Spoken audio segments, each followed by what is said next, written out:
ఆగండి. సాకేత్, చేతులెత్తుకునే పరిస్థితి ఎందుకు వచ్చింది? చేసిందంతా వాడిని అడుగు చెప్తాడు. నాది తప్పని నా మీద చేయి చేసుకున్నాడు, ఆయనే అడుగు. గుడ్లు అప్పగించుకుని చూడకపోతే ఏం జరిగిందో నువ్వైనా చెప్పొచ్చు కదా. మీరు బయటికి వెళ్ళాక ఆ ఏఐఆర్ లో పనిచేసే రఘు మన ఇంటికి వచ్చాడు. సీత, రా రా రా.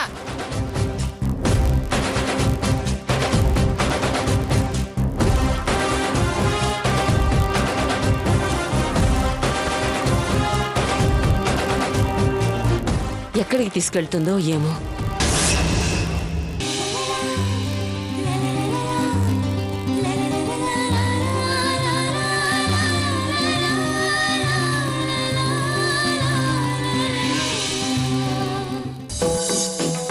ఏంటో భాస్కర్, నాకంతా అయోమయంగా ఉంది. ఆ మంగమ్మ గారు వీడి గురించి ఆరా తీస్తుందన్న భయం ఓ పక్క, వాడి పరాకు మరో పక్క.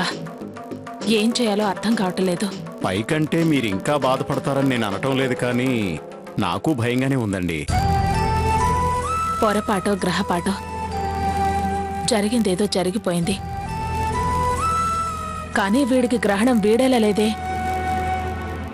వెలుతురిచ్చే సూర్యచంద్రుల వెంటే రాహుకేతువులు పడ్డట్టే మంచి కోరే వీడి వెనకాలే ఆ సాకేత్ మంగమ్మలు పట్టట్టు అనిపిస్తోంది. మన భయం వాడు కాస్తన్నా అర్థం చేసుకోవడం లేదు. ఇప్పుడు ఎక్కడికి వెళ్ళాడో తెలీదు, ఎందుకిలా తయారవుతున్నాడో. పశ్చాత్తాపమో పసితనమో అర్థం కావటం లేదు. వాడి బాధ ఇది అని స్పష్టంగా చెప్పటం లేదనిపిస్తోంది. పరిస్థితులను అర్థం చేసుకోలేనోడేం కాదు కదా. అయ్యో అమ్మాని ఆలోచించొద్దా? అయ్యో అలా అనకయ్యా. వాడికి నేనంటే ప్రాణం. వాడికి నేను, నాకు వాడు, ఇంకెవరున్నారు చెప్పు? నిజాయితీని నమ్మడం లేదని వాడిలో వాడు నలిగిపోతున్నాడు. దారి వెతుకుతూ దారి మర్చిపోతున్నాడు. సందిగ్ధంలో సతమతమవుతున్నాడు.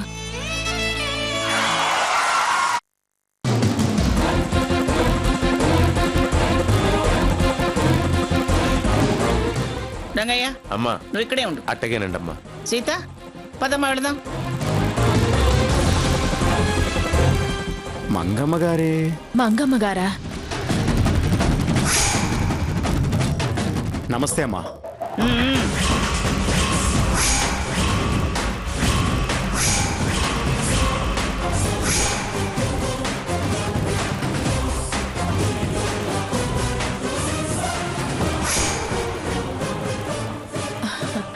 సీత,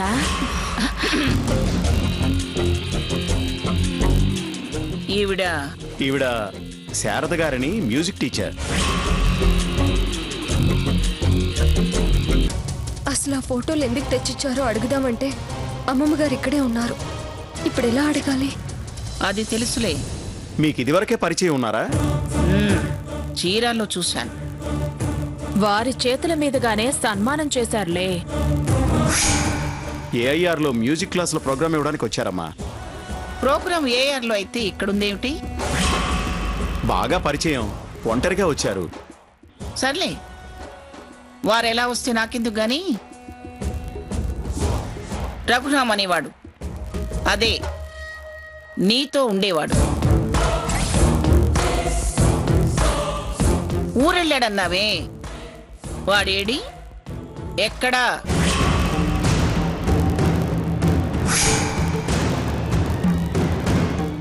లేడండి, ఇక్కడ ఉండట్లేదు. ఊళ్ళోకొచ్చాక రాలేదన్నావు, అలాగే ఇదా? కాదండి. చూడు, వాడు హద్దు మీరి ప్రవర్తిస్తున్నాడు.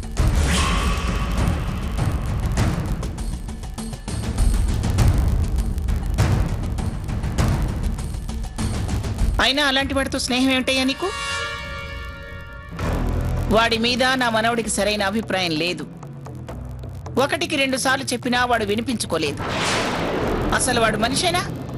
ఏం చేశాడు? నువ్వు ఏఆర్లో కచేరీ చెయ్యి, ఇక్కడ పిడేలు వాయించకు. వాడు 1కి 2 సార్లు నాకు ఫోన్లో తగిలాళ్లే. ఏదో వాగుడుకాయలే అని వదిలేశాను. కాని వాడి వాలకం శృతి మించి రాగాన పడింది. లక్ష్మణ రేఖల్ని దాటుతున్నాడు. మాడి మసైపోతాడని చెప్పు.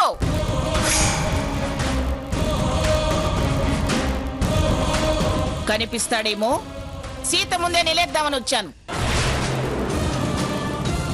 వాడంటే నా మనవడికే కాదు, సీత కూడా అసహ్యం.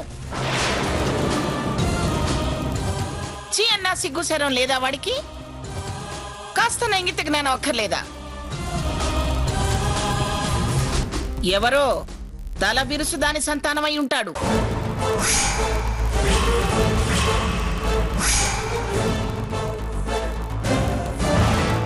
వాడమ్మా బాబులకి కబురు పెట్టి అదుపాజ్ఞలో ఉంచుకోమని చెప్పు. నీకు తెలుసుగా, వాడు చావు బతుకుల్లో ఉంటే అయ్యో పాపం అనాథ వెధవా అని నా కొడుకే వాడికి రక్తదానం చేసి వాడి ప్రాణాలు కాపాడాడు.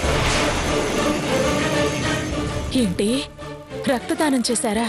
ఏమిటి అంత ఆశ్చర్యంగా చేశారా అని నువ్వు నోరు తెరిచావు? నా కొడుకు గురించి, వాడి గుణగణాల గురించి, మా గురించి, మా మనస్తత్వాల గురించి నీకేమన్నా తెలుసా? పిఠాపురం వారంటేనే పిలిచి పిడికెడు పెట్టేవాళ్లే. కానీ వాడి కారణంగా ఈవేళ నా కొడుకు, నా మనవడు కొట్టుకునేదాకా వచ్చారు.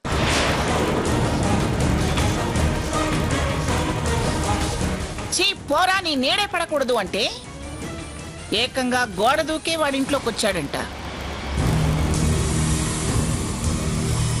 నా మనవడు తన్ని తరిమేస్తే పాపం అని అడ్డుపడ్డాడని వాళ్ళు తన్నుకుంటున్నారు. నేను ఆ సమయంలో ఇంట్లో లేను. నేనుండగా వచ్చుంటే జైల్లో పెట్టి లాకప్లోనే క్లోజ్ అయ్యేలా చేసుండేదాన్ని.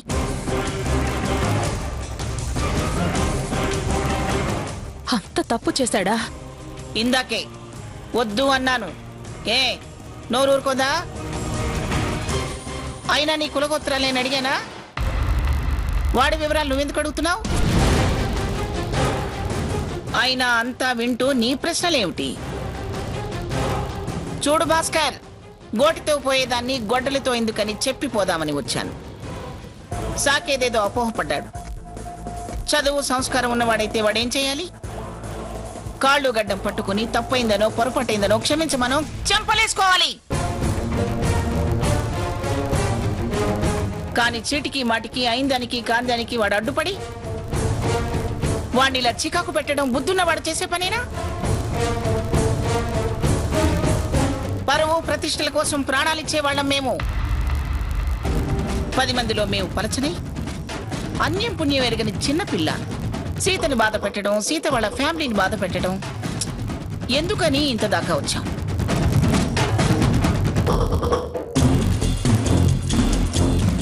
లేకపోతేనా వాణ్ణి 10 మందిలోకి లాగి చెప్పు దెబ్బలు కొట్టించేదాన్ని.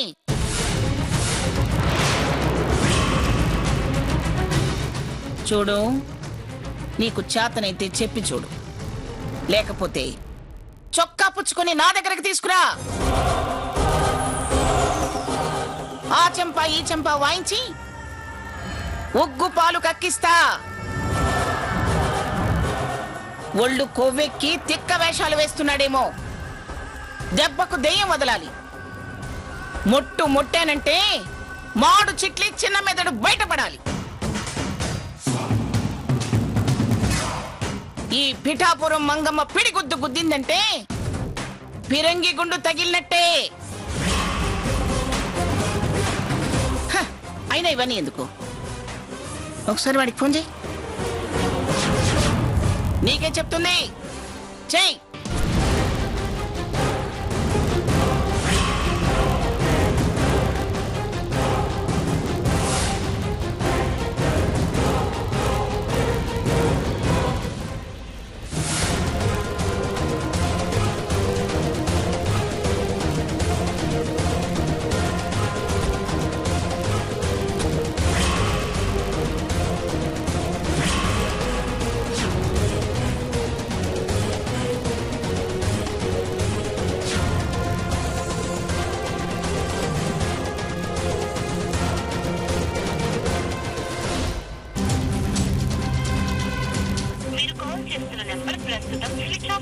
ఏమిటి? ఏమైంది? స్విచ్ ఆఫ్ అని వస్తుందమ్మా. ఓ పంచి, వాడి నంబర్ చెప్పు. సీత, రఘు నెంబర్ నీకు తెలుసు కదా, ఒకసారి నంబర్ చెప్పమ్మా. కరెక్టేనా అతను చెప్పేది? మోహన్ చెల్లక ఫోన్ ఆఫ్ చేసుకుని కూర్చున్నాడేమో.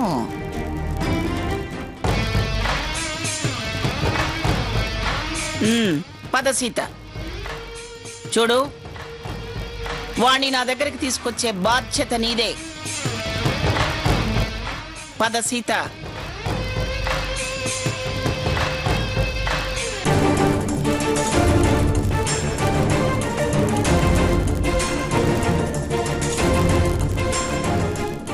ఏమండి, అసలు మీరు మా ఇంటికి ఎందుకు వచ్చారు?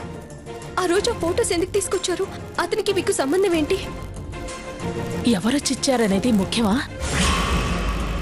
సీత,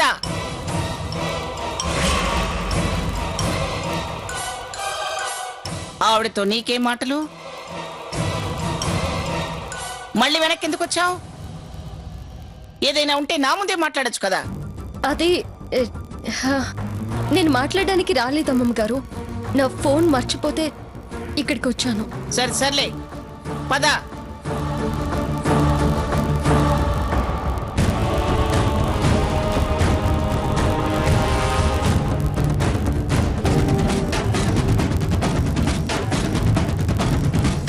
దానికి నాకు సంబంధం ఉందని ఇదేమన్నా గ్రహించిందా? అయినా అలా అనుమానం వచ్చేలా నేనేం మాట్లాడలేదుగా. నేను శారద గారితో మాట్లాడేటప్పుడు అమ్మమ్మ గారు ఏమైనా విన్నారా? నో, ఆ ఛాన్సే లేదు.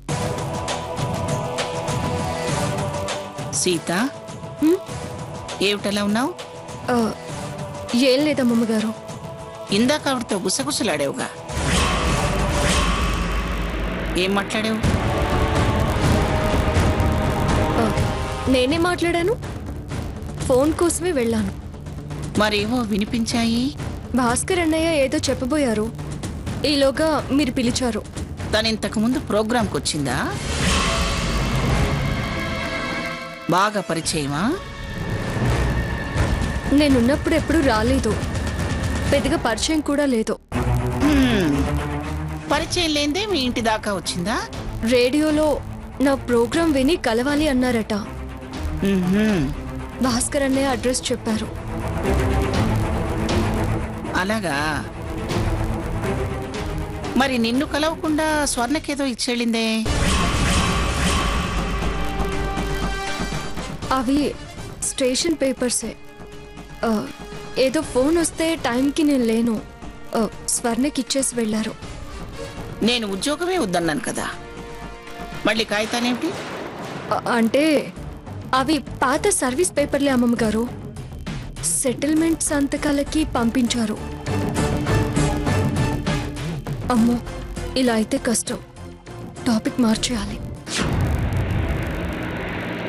అమ్మమ్మ గారు, మీకు ఆవిడ ఇదివరకు పరిచయం ఉన్నారా? ఇందాకే చెప్పాను కదా, చీరాల్లో చూడటమే. మళ్ళీ మొన్న మీ ఇంటి దగ్గర కనిపించింది. ఇదిగో ఇప్పుడు ఇక్కడ. బాగా పరిచయం ఉన్నట్టు మాట్లాడారు. అమ్మమ్మ గారు, మీకు ఆవిడ ఇదివరకు పరిచయం ఉన్నారా? ఇందాకే చెప్పాను కదా, చీరాల్లో చూడటమే. మళ్ళీ మొన్న మీ ఇంటి దగ్గర కనిపించింది. ఇదిగో ఇప్పుడు ఇక్కడ. బాగా పరిచయం ఉన్నట్టు మాట్లాడారు.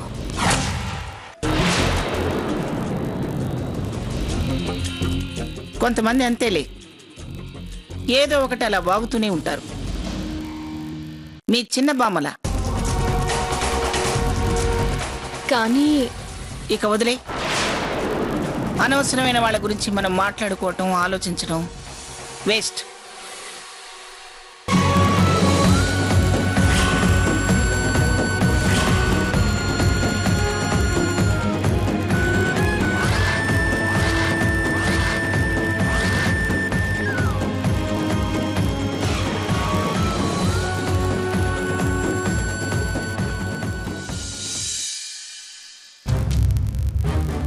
నీకేమన్నా మెంటలా?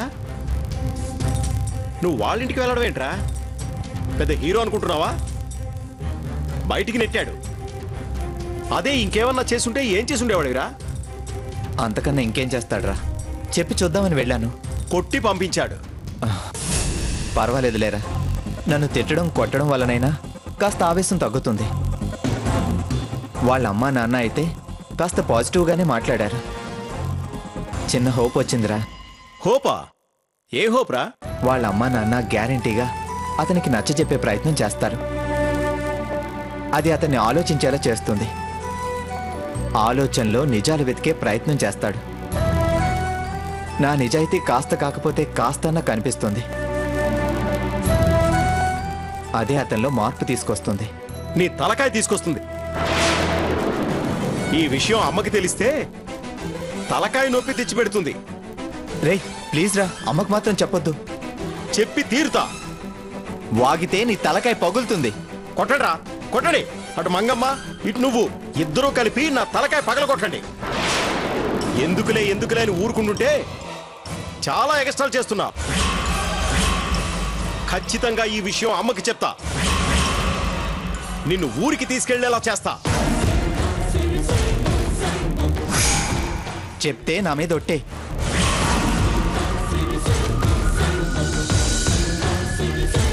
రఘు,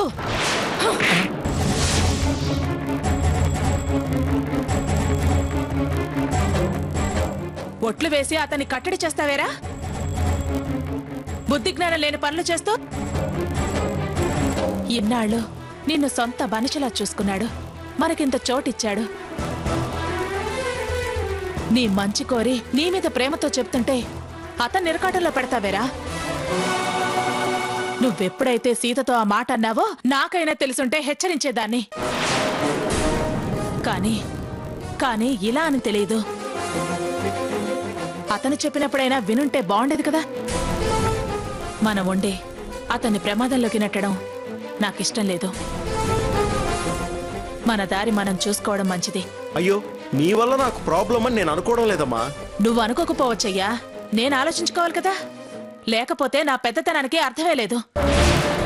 పదరా, పదా.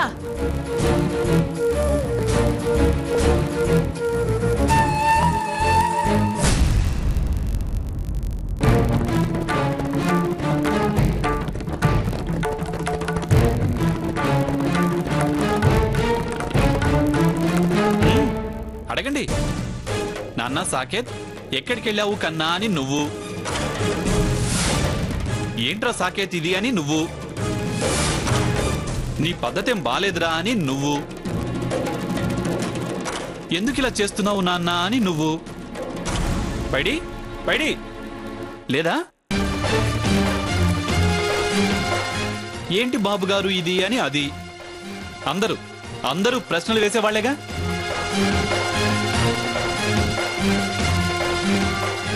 పరిష్కారం చూపించే కెపాసిటీ ఎవరికన్నా ఉందా? లేదు. ఎవ్వరికీ లేనప్పుడు అడగడం అనవసరం. ఈ ఇంట్లో నా గురించి శ్రద్ధ పెట్టేది, బాధ్యత కలిగున్న మనిషి ఒకే ఒక్కరు. ఆవిడే గ్రాని.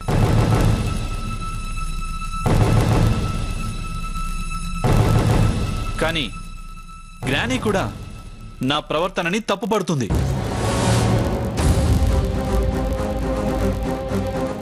కానీ కారణం చెప్తే కొట్టిపారేస్తుంది.